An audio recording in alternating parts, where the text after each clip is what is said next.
But yeah. Would you bring Mookie Betts to the fight? Nah, he's too little. He's like a stand-in. Like, if I need, he's like the carrier pigeon. Like, the dude in 300 who got his eye messed up, but then came back with like millions of Spartans. Like, that's Mookie Betts. He saw everything. So who are we for sure bringing to this fight? Kawhi? Kawhi? Should definitely get like a hockey player or something. Nah. Hockey players. Really? What are you talking about, dude? They get hit in the face all the time without any... Yeah, but I need Those guys can athletes. take a hit. I need elite athletes who also can hit you in the face. And I'm sorry, but NBA players will beat the dog shit out of every hockey player in existence. I don't think so. I don't think so. If you take them off the skates, I don't think take so. them off the skates. I don't think so. Now, if it's a drinking contest, I have nothing but hockey players. Those big boys just fall hard, man. I'm talking about the best of the best per sport, though. I'm not the average NBA player is getting dog walked, getting the shit kicked out of him by a hockey player. I agree. Hockey players love to fight. There's some NBA players who cannot fight, bro. No. And NBA superstars who cannot fight. Okay, can we just get this out the way? Have you ever seen Shaquille O'Neal throw a punch? He falls hard. He's a sheriff. He'll arrest you. I don't care. The guy cannot throw a punch, and he's 7'2". That's fine. Well, he's big and gangly. Which, by the way, another tangent. Did you know, once upon a time, Kareem Abdul-Jabbar fought Dr. J, and it was at a Trump Taj Mahal. I thought you were going to say Bruce Lee. I'm like, that shit don't count. That was a movie. But that's a real bit. That's awesome. Yeah, 70s players fought. That's why the NBA almost went under, because everybody was fist fighting. Beat the shit out of him. Kareem beat the shit out of Dr. J. Yeah. Shit, Artis Gilmore, like all the Knicks players, like, no, cats were throwing and catching hands. Like, it was bad. It was violent. Punches were really being landed in the 70s. It's like when you watch Semi-Pro with Will Ferrell and Andre 3000, Jackie Moon. Hey, go to commercial. Everybody fight somebody. That shit was the greatest thing ever. They would fight the whole commercial break and then bring it back, and then it's all good. And somebody's getting kidney punched. Semi-Pro is one of the greatest sports movies of all time. I just need to get that off my chest. And Will Ferrell can do no wrong in my eyes solely for that movie. Oh, wow. Unless he comes out as a Trump supporter. That is bold. Semi-Pro is hilarious. Semi-Pro is hilarious, but there are some awful things that he's done. I don't speak of Step Brothers. But anyway, let me get to this college football chicanery. So I thought you were already done. I thought you were done with it too. No, we just went on a tangent and that was funnier to talk about. But these numbers are going to shock you. Okay, again, so keep in mind, with college football, everybody has COVID. It's like the Z virus. It's like the Walking Dead. After the CDC blew up and the doctor said everybody has it, you can stay here and die with me, or you can go out there and live and see how it goes. And apparently, BYU and Coastal Carolina are like, fuck it. Okay, so Coastal Carolina is ranked 18th in the country. BYU is ranked 13th, but I think 12th in the BCS, or not the BCS, but the college football playoff poll.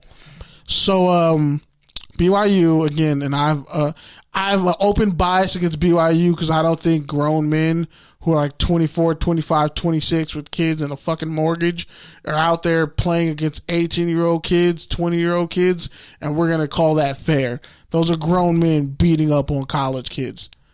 BYU, like those Mormon schools, I really think it's not fair. Yeah, they take mission for 2 years. And let me come back as a grown man. I'm 26 when I graduate, but I'm still really good. Fuck you, Taysom Hill. You know, when I was not knocking on your door, asking if you want to pray with me, I was hitting the iron too. I was pumping up. I'm a grown-ass man.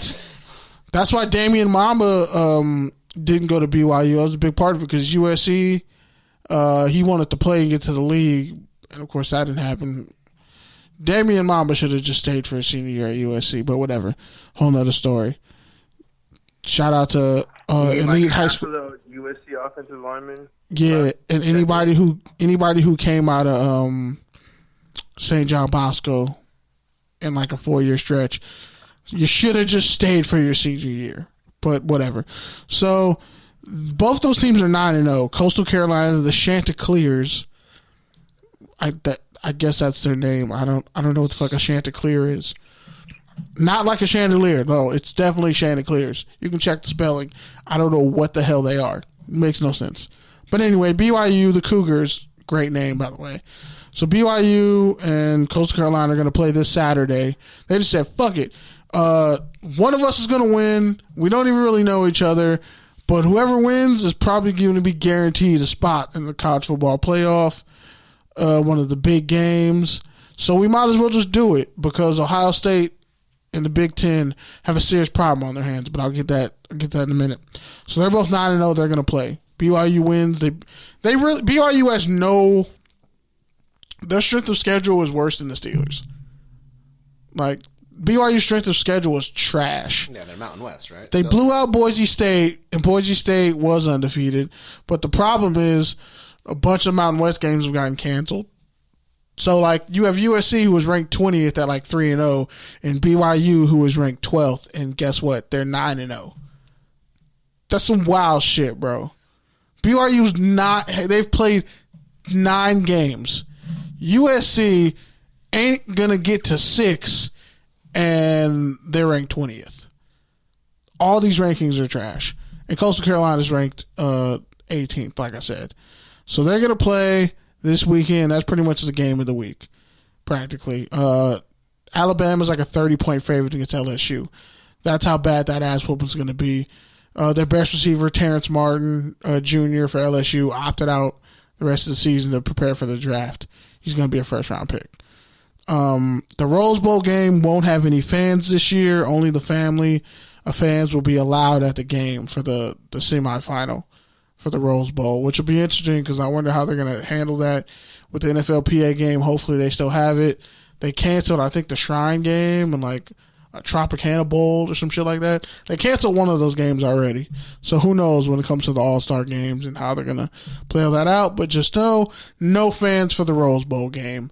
So it's going to be really weird watching a Big Ten school and probably not a Pac-12 school put on a shitty performance with no fans. Really going to be awkward New Year's Day. I'm definitely going to be drunk. And the Knights Commission recommended that FBS, the football bowl subdivision, split from the NCAA and form the NCFA. It's a whole story. They think they should just split from the NCAA and become their own thing. Conferences essentially would become a thing of a past, the Big Fives. It would just pretty much just be Big Bank, Tank, Little Bank. It's a whole story on Bleacher Report and other places. So, yeah, there's that. And also, one of the greatest games I've ever seen and greatest stat lines, because this dude has like 1,200 rushing yards in 2 games. No, 800 rushing yards in 2 games. But Jarrett Patterson, Buffalo University running back, the same school that Khalil Mack and his little brother went to, running back Jarrett Patterson, Jarrett Patterson had 400 yards rushing and 8 touchdowns against Kent State this past week. In one game, he tied the single game record for touchdowns in the game. I think Samaje Perine had it for Oklahoma, but this dude had 8 rushing touchdowns and 400 yards against Kent State. And the week before that, he had about 329 and like 4 touchdowns. So in 2 games, he has damn near 1,000 yards and 12 touchdowns. Yeah. And last but not least for college football news, the Big Ten Conference is in a total shit show. Okay, now, you know those conspiracy maps where you have to draw one line from another? Get a notebook and do that because the Big Ten is in a serious conundrum.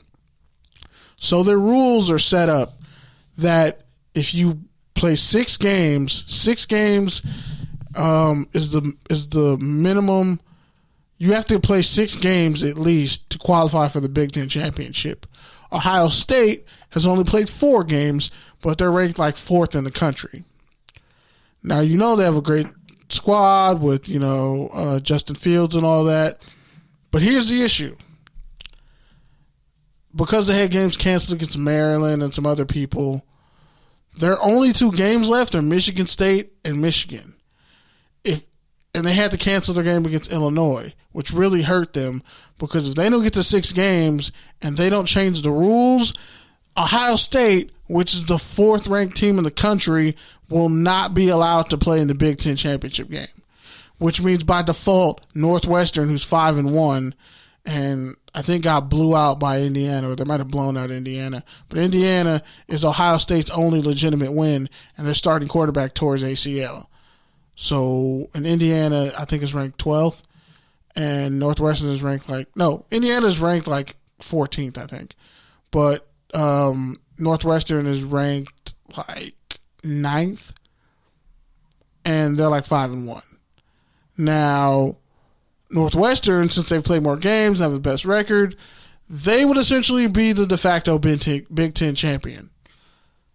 Even though we know damn well they would get the shit kicked out of them by Ohio State. Now, the problem is, unless the Big Ten changes their rule, because Michigan State game might get canceled, Michigan's had problems too with COVID. So if any of those games get canceled for Ohio State, they're done. But essentially what they're saying is they just say, you know what, no matter what happens, if Ohio State plays it out, if they can at least get to 5 games, even if one of their final 2 games is canceled, the 6th game for them would be against Northwestern, and that winner is the Big 12 the Big Ten champion. But if they don't do that, and Northwestern just had a game canceled against not Wisconsin, but I think Minnesota.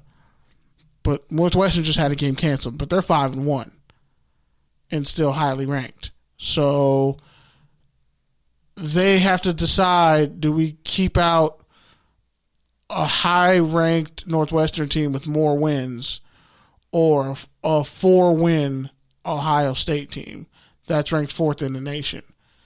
Do you keep them out of the playoff because they didn't win their division? Now, the SEC is fine. The ACC, fine. Notre Dame, one of their games didn't count, and they're already highly ranked, and they're number 2 in the country.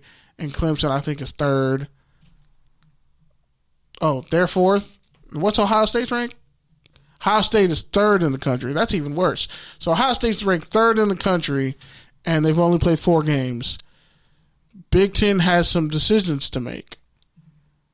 If, they don't do that, then they're going to have to explain how they screwed themselves out of a playoff spot, because all these choices that they made were self-imposed. Sorry, that was CBS on the college football playoff rankings. Clemson's 3rd, Ohio's 4th.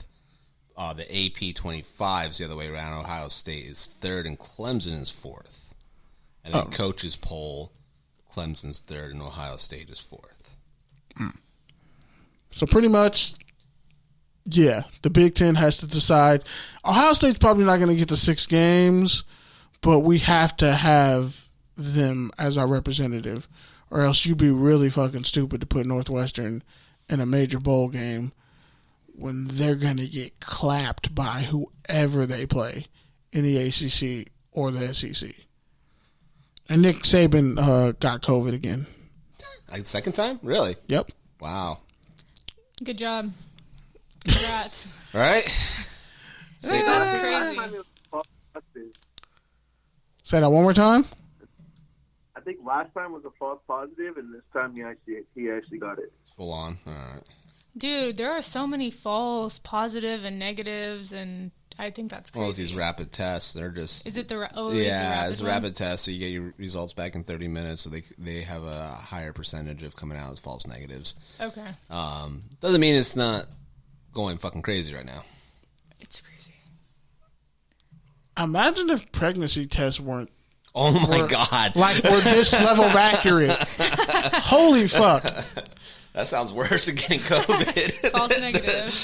False negative. She's not pregnant. Her stomach is bulging. What the fuck are you talking about? It's not my kid. That's horrifying. It's a false positive. It's not my kid. There's a whole baby here, motherfucker. It looks like you. It's a false positive. Okay, Billy Jean, can we move to Take or Tangent?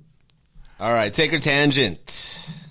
Got some... Indeed. As soon as I find... God damn it. All our sounds are gone. Off on this. I got one.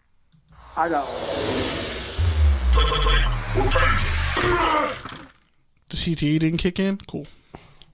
So Josh Flash Gordon is reinstated and eligible to return to the last 2 games of the season. In the past, I know the Seahawks said that they'd be interested in bringing him back. You got to take our attention on that. That's just unfair. Because Josh Gordon and DK Metcalf are both athletic freaks.